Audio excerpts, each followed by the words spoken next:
அண்மை செய்தி திருவாரூரில் கனமழை காரணமாக சம்பா பயிர்கள் நீரில் மூழ்கி பாதிப்பு ஏற்பட்டிருக்கிறது. வங்கக்கடலில் உருவான காற்றழுத்த தாழ்வு மண்டலம் ஆழ்ந்த காற்றழுத்த தாழ்வு மண்டலமாக வலுவடைந்து பெங்கல் புயலாக மாறும் என்று கூறப்பட்டிருக்கும் நிலையில் ஏற்கனவே நேற்று இரவு முதலே டெல்டா மாவட்டங்களில் பரவலாக மழை பெய்து வரும் நிலையில் திருவாரூரிலும் குறிப்பாக கனமழை பெய்து வருகிறது. நேற்று வானிலை ஆய்வு மையம் திருவாரூருக்கும் அதி கனமழைக்கான எச்சரிக்கையை விடுத்திருந்த நிலையில் தற்போது திருவாரூரில் கனமழை காரணமாக சம்பா பயிர்கள் நீரில் மூழ்கி பாதிக்கப்பட்டிருக்கின்றன. கூடுதல் தகவல்களை வழங்குவதற்காக செய்தியாளர் மாதவன் இணைந்திருக்கிறார். அவரிடம் கேட்கலாம். மாதவன், திருவாரூர் மாவட்டத்தில் தற்போது வரைக்கும் எவ்வளவு மழை பதிவாகி இருக்கிறது? எந்தெந்த பகுதிகளில் இருக்கக்கூடிய சம்பா பயிர்களில் அதிகப்படியான பாதிப்பு ஏற்பட்டிருக்கிறது? விவசாயிகள் என்ன சொல்கிறார்கள்? வேதவள்ளி, திருவாரூர் மாவட்டத்தில் தற்போது வரை மாவட்டம் முழுவதும் 20 சென்டிமீட்டர் மழை பெஞ்சிருக்கு மொத்தமா. அதுல மாவட்டம் முழுவதும் சராசரியா 2 to 3 சென்டிமீட்டர் மழை பெஞ்சிருக்கு. ஏற்கனவே கடந்த ஒரு வாரத்திற்கு முன்னாடி பெய்த மழையின் காரணமாக மாவட்டம் முழுவதும் 2000 ஏக்கர் பரப்பளவுல சம்பா தாளடி சாகுபடி செய்யப்பட்ட இளம் பயிர்கள் மழைநீர் சூழ்ந்து பாதிக்கப்பட்டிருந்தன.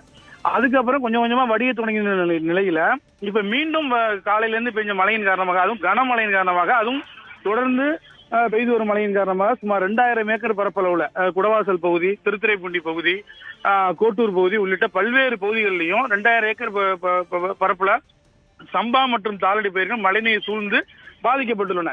தொடர்ந்து மழை பெஞ்சா அவை ஒட்டுமொத்தமா மூழ்கிவிடும். அது மட்டும் இல்லாம இன்னும் மழை பெஞ்சா திருவாரூர் மாவட்டத்தில் பயிரிடப்பட்டுள்ள 3,50,000 ஏக்கர் பயிர் பண்ணிருக்காங்க சம்பா மற்றும் தாளடி. அதனுடைய பாதிப்புடைய பரப்பளவுடைய எண்ணிக்கை வந்து அதிகரிக்கும். விவசாயிகள் என்ன சொல்றாங்கன்னா, வேளாண்மை துறை அதிகாரிகள் எல்லாம் வந்து நேர்ல வந்து பார்த்து யாராருக்கு எவ்வளவு பாதிக்கப்பட்டிருக்கு அப்படிங்கறத கணக்கெடுக்கணும். வடிஞ்சிட்டுனா பிரச்சனை இல்லை, ஆனா வடியாம இருந்தாலும் பிரச்சனை. ஏன்னா கடந்த ஒரு வாரத்துல பெஞ்ச மழையில உள்ள தண்ணி என்ன வடியில சரியா, இப்ப வர மழை பெஞ்சுக்கிட்டு இருக்கு. அதனால தொடர்ந்து அது வடியாது. அதனால உரிய இழப்பீடு கொடுக்கணும். ஏன்னா சம்பா பயிர்கள்லாம் ஒரு 5 நாள் 7 நாள் வரையும் தான் உள்ள இளம் பயிர்கள் தாக்கு பிடிக்கும். அதுக்கு மேல தாக்கு பிடிக்காது. அதே போல முதிர்ந்த பயிர்கள் 50 நாள் உள்ள பயிர்கள்லாம் உங்களுக்கு வந்து ஒரு 10 நாள் வரையும் தாக்கு பிடிக்கும். அதுக்கு மேல தாக்கு பிடிக்காது. அதனால அதிகாரிகள் வந்து உரிய கணக்கெடுப்பு நடந்து சொல்லியிருக்காங்க.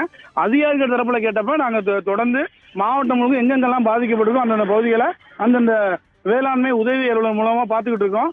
தொடர்ந்து முழு விவரமும் சாயங்காலம் கொடுக்கப்படும் அப்படின்னு சொல்லியிருக்காங்க. வேதவள்ளி, சம்பா பயிர்களில் பாதிப்பு ஏற்பட்டிருக்கும் நிலையில் இன்றும் கனமழை தொடரப்போகிறது. நாளும் ஒரு சில இடங்களில் ஒரு கனமழை பெய்ய வாய்ப்பிருப்பதாக வானிலை ஆய்வு மையம் தெரிவித்திருக்கிறது. தற்போதைய தகவல்களுக்கு நன்றி மாதவன்.